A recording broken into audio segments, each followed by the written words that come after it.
बिस्मिल्लाहिर्रहमानिर्रहीम। अस्सलाम वालेकुम।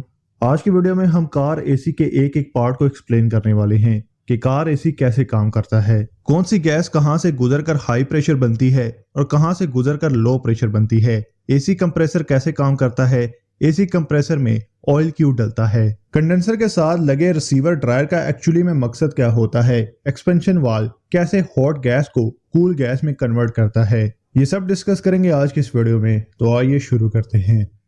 पहले एसी सिस्टम में यूज होने वाले पार्ट्स को देख लेते हैं। एसी सिस्टम में आपको फ्रंट में गाड़ी के बम्पर के पीछे कंडेंसर मिलेगा, कंडेंसर कूलिंग फैन मिलेगा।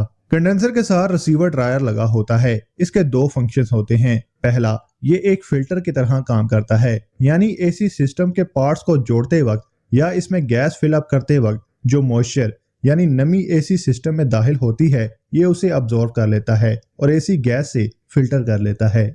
रिसीवर ड्रायर का दूसरा फंक्शन ये है कि ये as a temporary storage container की तरह काम करता है। जब लो कूलिंग डिमांड होती है, यानी जब एसी को लो स्पीड पर चलाया जाता है, तब एवापोरेटर में ज्यादा रेफ्रिजरेंट भेजने की जरूरत नहीं होती। यहाँ कुछ रेफ्रिजरेंट रिसीवर ड्रायर में स्टोर कर लिया जाता है। अब हम कंप्लीट एसी सिस्टम को देख लेते हैं कि ये कैसे काम करता है। पहले पार्ट्स को देख लेते हैं। तो एसी सिस्टम में एसी कंप्रेसर, जो कि आपको इंजन की टाइमिंग बेल्ट और जनरेटर वाली साइड पर माउंट हुआ मिलेगा। नेक्स्ट है कंडेंसर, कूलिंग फैन और रिसीवर ड्रायर। ये तीनों एक साथ गाड़ी के फ्रंट पर इंजन से आगे मिलेंगे। आगे आ जाता है एक्सपेंशन वाल्व, एवापोरेटर और ब्लोअर।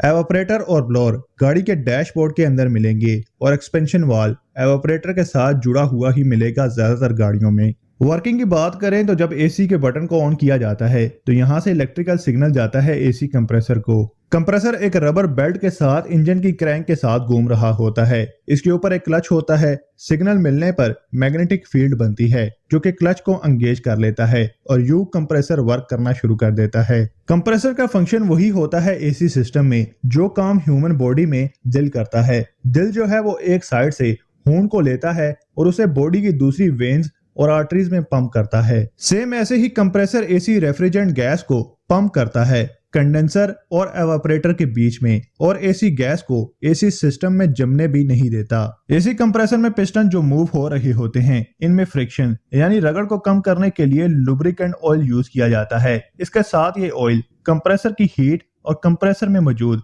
रबल सील्स को लीक होने से बचाता है।